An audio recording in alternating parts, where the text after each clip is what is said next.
നമ്മളാണ്ട് ഈ ഞണ്ടൊന്ന് വൃത്തിയാക്കുന്നതാണ്. എങ്ങനെയാണെന്ന് അറിയാത്തവർക്ക് വേണ്ടി ഞാനൊന്ന് കാണിക്കുവാണേ.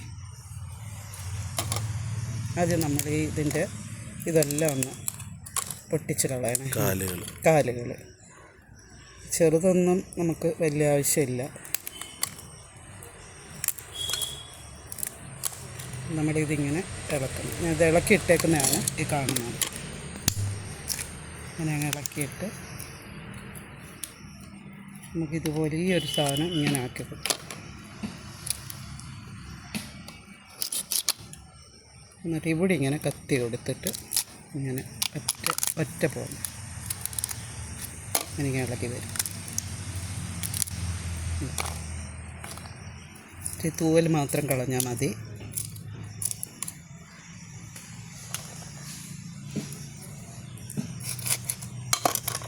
ഇതുപോലെ നമുക്ക് ഓരോന്നോരോന്നുണ്ട്. ഇത് ഇങ്ങനെ ഇരിക്കും. ഇതുപോലെ നമുക്ക് ഓരോന്നോരോന്നായിട്ട് ഇളക്കിയെടുക്കാവുന്നതാണ്. അപ്പോൾ എല്ലാവരും ഇത് മനസ്സിലാക്കിയെന്ന് വിചാരിക്കുന്നു. നന്ദി.